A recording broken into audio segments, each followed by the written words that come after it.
And now we're going to have Vanessa introduce our guest speaker for today. And give the floor to her.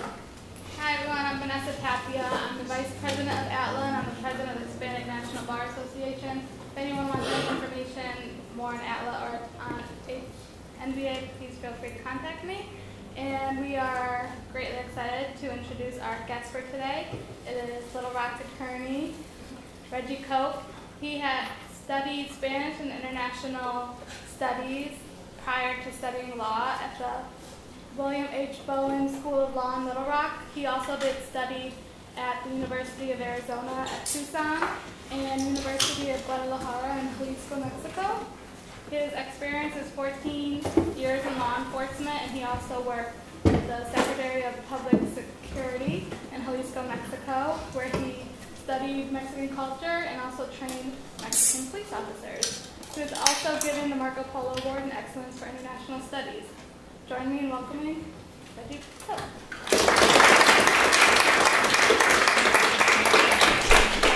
Thank you for that introduction.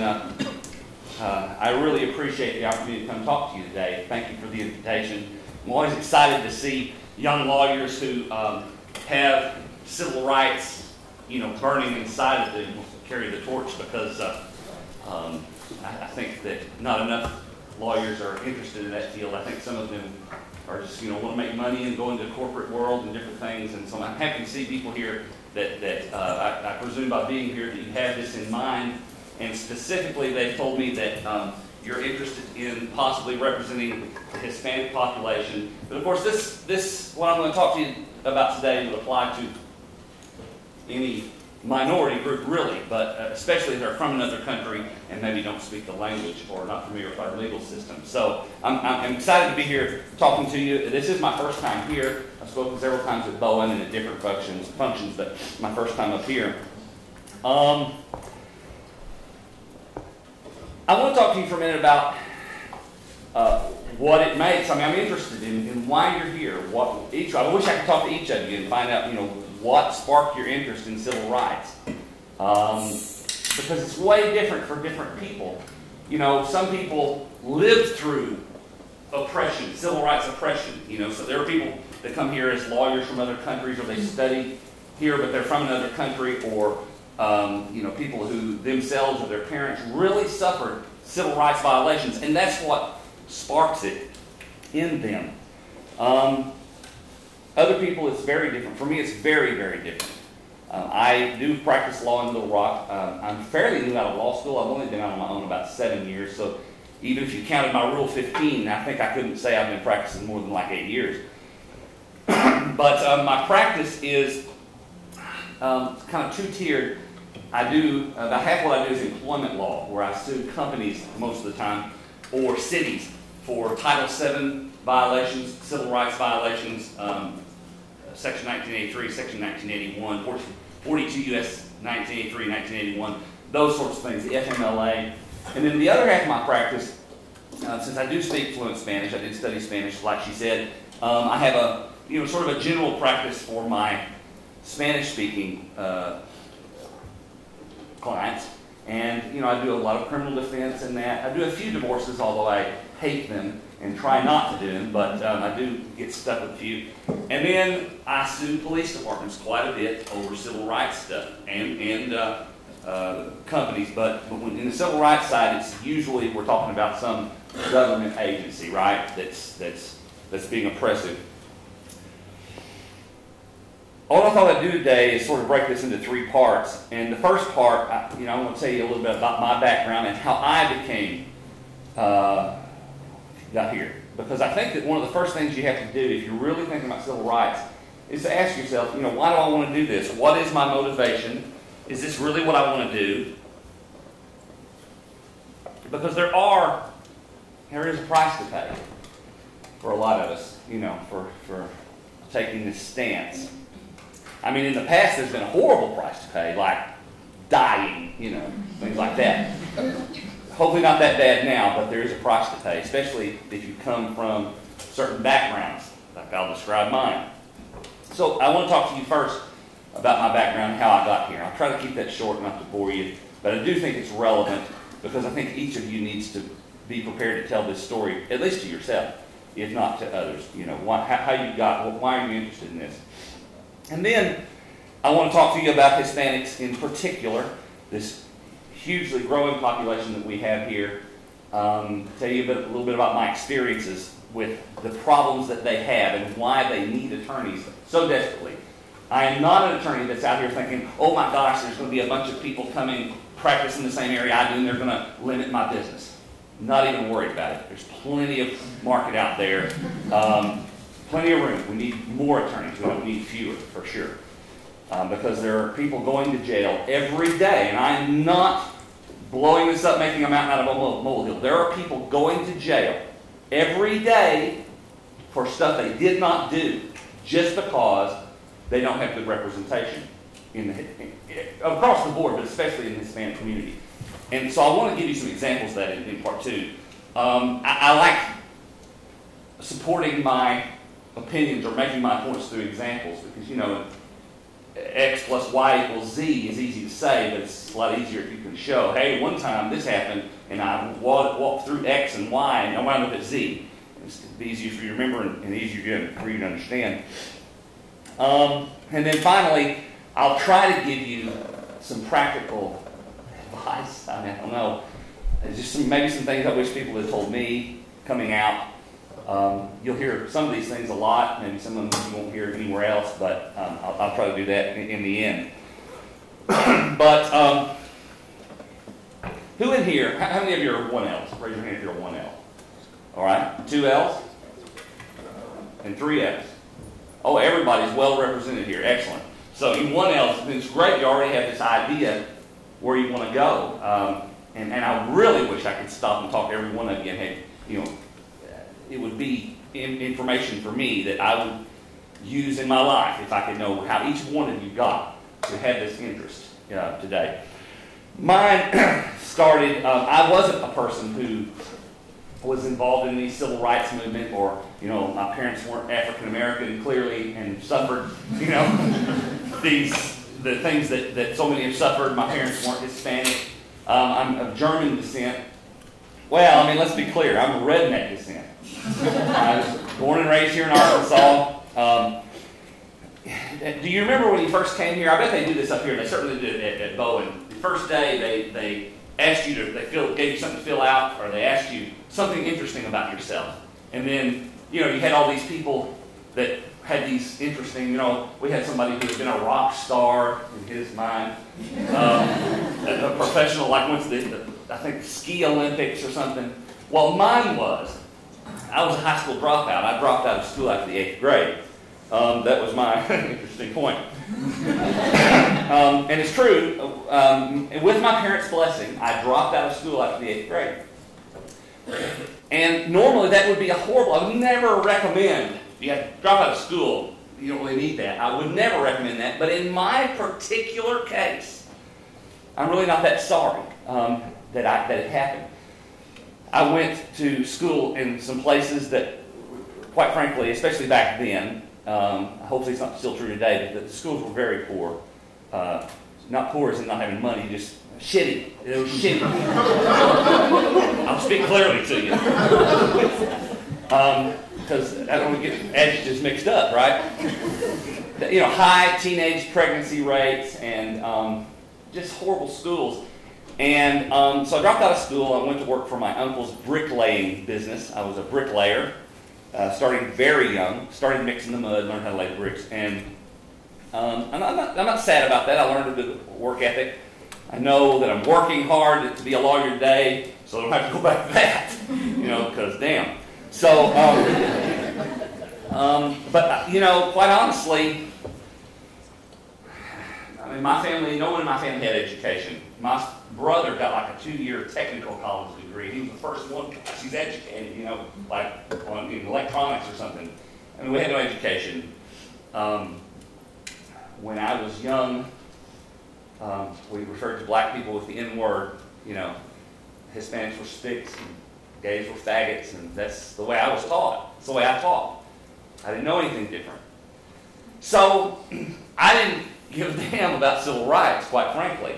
I belonged to a white family that lived in a white area in north central Arkansas. I don't know if I'd ever seen Asian people, maybe sometime, I don't know. But that was it. I mean, I didn't care. And I went on into my adulthood, not really caring about civil rights. But some things happened that would plant seeds, see, to change that. One of the first things that I remember was we had a kid who lived in the neighborhood whose name was Patrick. And I think he's passed away now, and that's his real name. I'm not going to get sued here. Patrick suffered from Down syndrome. And of course, we were very cruel, in the neighborhood there. So we called him the retard, right? This little retard kid. But there was something interesting about this particular retard, okay? He came from a family, his mother was Italian, and his father was a university professor, had been somewhere, and so he spoke Italian. So at home, they spoke Italian. But of course, they spoke English because they lived in, north central Arkansas, where you get killed if you didn't speak English. And they also were like devout Catholics. And they were, I don't know if you ever heard traditional Catholics, where they went to Latin Mass and he studied Latin. So Patrick, the retard, spoke languages I couldn't understand what he was saying. They'd come over, and, sometimes his mom he'd be talking to his mom, and I don't know what they were saying. I suspect she was saying something like, don't pay attention to those kids, they don't know what they're saying, when they make fun of you, don't pay attention, Or maybe she was saying, those little bastards, we'll take a bike chain to them later. I don't know. But what was interesting was they were speaking a language, and they could communicate, and I didn't know what in the hell it was that they were talking about. So I just remember that. It just always impressed me. Gosh, that's the coolest thing ever right there. Just Bill talking and nobody understands what you're saying. And I'll leave out the church story. But anyway, speaking of something. So that was, believe it or not, that was important in my development. I started studying German first. Because in German descent, my dad had spoken German when he was a kid, and that was a waste of time pretty much. It's never a waste of time, but, it's just not useful in Arkansas. I mean, back then we didn't even have any Hispanics, really. Certainly not North Arkansas. So, eventually I met a gal that spoke Spanish and didn't speak English very well, and we started dating, ultimately got married, and I swapped to Spanish with a cassette course that I probably still have in the attic somewhere. Went through that whole thing, then later went to college, studied, got a degree in Spanish, studied in Mexico, and I just can't impress upon you the importance that speaking Spanish has made, the difference it's made in my life. And I'm not just talking about having more clients. I do. I mean, it's been valuable, dollars-wise. It's been very valuable. But speaking Spanish necessarily meant that I interacted with more different people than the redneck crowd that I grew up with. I mean, when I went to Mexico to study, it's valuable. You don't have to learn in a classroom. It's valuable just to be around different people and realize that not everybody thinks the same. That was valuable.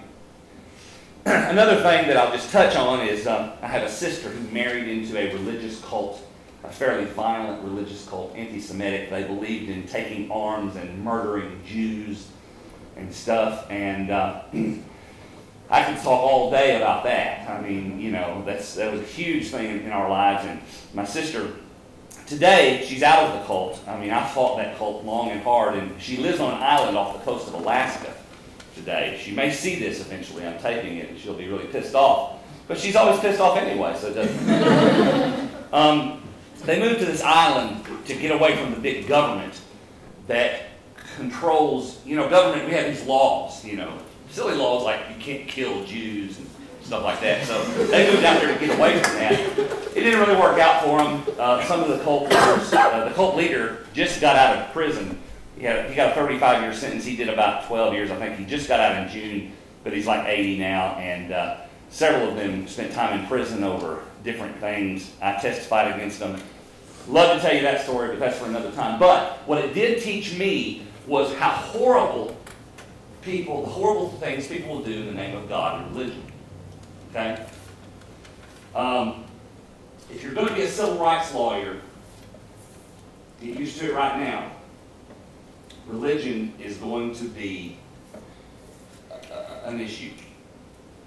Dealing with people who are very zealous about their religion is going to be an issue. I mean, some of you may be very religious, and I sort of apologize to you, but I'll confess to you, I believe in God. I don't know on what level. I'm still confused about all that.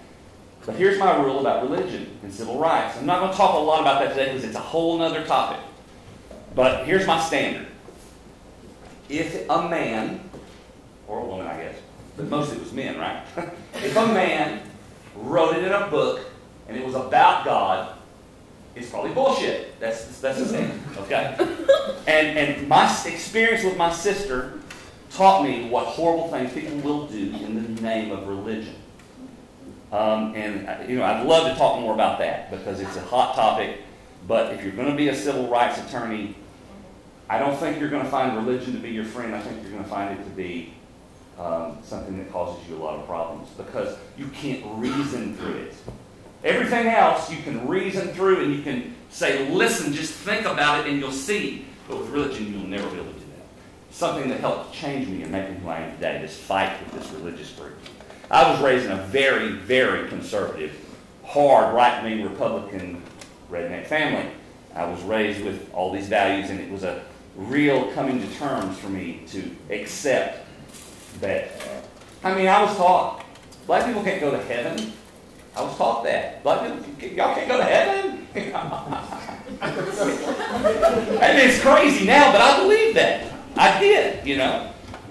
It's crazy now, but when they're in that, you know, there's a song. What's the name of the play? The Book of Mormon. It's a play. It's a Broadway play. And you can go, if you'll search for the Book of Mormon, you can see a YouTube video of a song they sing. It's great.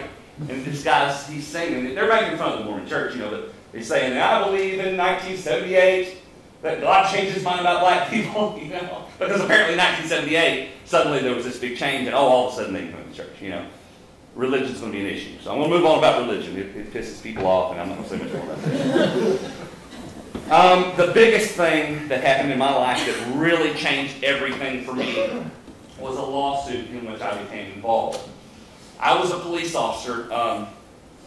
Eventually, I moved out of North Arkansas, went back to Little Rock where I was born, got a job there with a private investigation agency, and I did part-time security work, part-time investigation work, which isn't as glorious as, I mean, it's not like Magnum PI at all. It was, you know, record searching and stuff.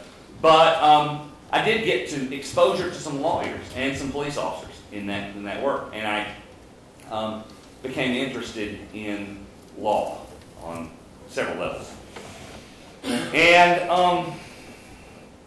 so I moved back to Little Rock, and eventually I got hired at the Sherwood, Arkansas Police Department.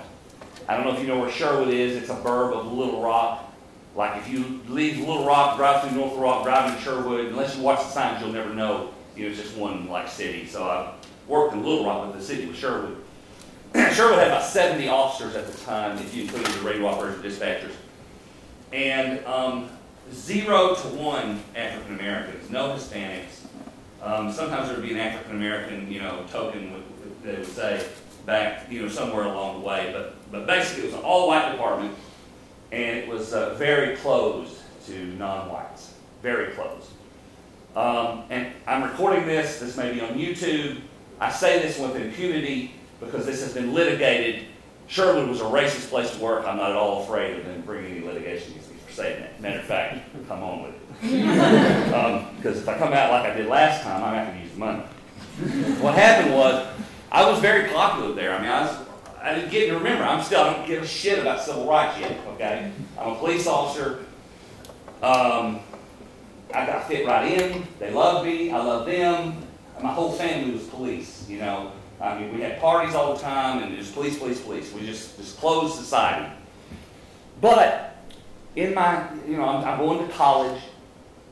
If you're a racist, you've got to stay away from education and people. If you want to hold on to those racist beliefs, you can't get to know any people. If you're scared of black people or Mexicans, it's okay, but don't get to know any. because they'll fuck everything up. Because, you know, when you get to know people, you find out differences. Well, so I'm in college at night, and I'm studying undergrad stuff, and I'm working as a police officer. And at some point, they actually hired an African-American female, and they put her in our squad. I worked at a cush job, at the best job ever. I worked in a unit called Community-Oriented Policing and Problem Solving. The acronym was COPS. Great job, because, I mean, I didn't have a schedule. I had all week to make my 40 hours, and I was supposed to build my time around when my community, my neighborhood needed me. I really built it around when I wanted to sleep and drink and, you know, whatever. But it was a great job. And they put this African-American female in with me. Her name was Roylette. Her name is Roylette. She died or anything. So her name is Roylette. A very close friend of mine. She lives in Houston now. And they put her to ride with me. I didn't care. I mean, I was pretty indifferent about it. Still didn't care anything about civil rights, but I got to know her. See, we're riding around the car, talking, laughing, and carrying on. Come to find out, black people aren't that different from me. I had the same thoughts on a lot of stuff. You know, I was really surprised. And so we got to be friends, you know. Well, we had this one sergeant who was really an ass, okay? And he hated black people, and he hated Hispanics. There was another lady there who was Hispanic. She's Mexican descent. And this supervisor hated both of them. And most people didn't like her. I mean, it was, I told you, you know, we had very few blacks. She was not the first black person that worked there, but certainly the first black female. So, at some point, she tells me, she comes to me and she says, this sergeant I can't take him anymore, and I'm going to make a complaint. And I know I'm not going to have any support here among these people, but I thought you might tell the truth. And I'm not going to wear a halo up here and tell you, oh yeah, you know. I mean, I told her, I couldn't have any choice. I told her, yeah, I mean, I'm going to tell the truth. But I was devastated. I was scared because I knew that this was going to be a problem. I was wishing she'd just keep her mouth shut. You know, I really was. I'm not going to wear a halo for you. But she didn't. She went and made a complaint against this officer who very much needed to be complained on. To give you an idea, and this may be hard for you to believe, but I'm telling you the truth. I testified to this. One time we were at a function and there were citizens, we're in uniform, and he made the remark that there should be a sign at the city limits that says, no niggers after dark in Sherwood. There should be that sign. That's what he said. So she made her complaint, and I got called in, and they're basically like, you don't know anything about this, do you? You know, so I'll leave you question. But for whatever reason, you know, God inside, you know, working through me or whatever it was, I said, well, as a matter of fact, I did. And I told it. And I told all of it. And boy, was that a problem. My cush job just went to hell in a handbasket. They said, you know what, we don't need you in that cush job anymore. We're going to put you back on patrol on the shitty shift we can find for you. And you talk, I mean, I can't impress upon you what a wake-up call this was. These were my white friends who, just because I told the truth about this one asshole, turned on me. And for the first time in my life, right there, I felt it. I felt it right there. What black people felt back in the day. Right there, I was like, this is why we had the white power movement, and this is why some of them hated white people and or taught their children that white people were bad. This is why, because this is what they felt. I was like, what are you all doing to me here? I just told the truth. I mean, this is the 90s. You can't run around saying those things. And then I testify to it, and you hammer on me? Well, because I didn't know anything about the law, didn't know anything about civil rights. I mean, I knew about what they taught me in police school, but that's not like nothing. So, she hired a lawyer in Little Rock named John Walker, who is an African-American attorney who does that kind of work. And I figured, I just figured my life was over. You know, I figured she's black, she's got a lawsuit, but I'm white. I don't have shit, right? You know, so one day, Mr. Walker calls me over to interview me about what I had seen. And when I told him, yeah, they called me in, this is what I told them, and then right after that, they hammered on me. He said, I think you have a very good case for civil rights violation, Title VII violations, and I'd like to represent you. Well, hell yeah. I mean, I'm losing everything here. I can tell that my job is about to be over, so sign me up, you know. So he did. And I've got to move on, so I'm just going to tell you, it's a long story, having to bring friends in and depose them under oath. It was a shit sandwich, let me tell you. It was bad. Lived through it, come out on the other end with an extra $90,000 to spend. So I decided to go to law school, and that was the event. Now, these other things I told you about pushed me, but that was the event that made it for me. And then after my first year of law school, Mr. Walker signed me up to work, as a clerk in his office, and then I worked for another civil rights firm after that for a couple of years, until I got out on my own for a few months, and then I went out on my own. Until I got out of law school for a few months, then I went out on my own, and that's it. I mean, that brought me to where I am today, as far as especially like race and things like that. I think to be a civil rights lawyer, you need to either feel it or be close to somebody who felt it. And I don't know what it is, but it's something that pisses you off. If you haven't been pissed off, I'm not sure you're going to be a good civil rights lawyer. And if you are a good civil rights lawyer, you're going to be pissed off a lot. It's like a circle. So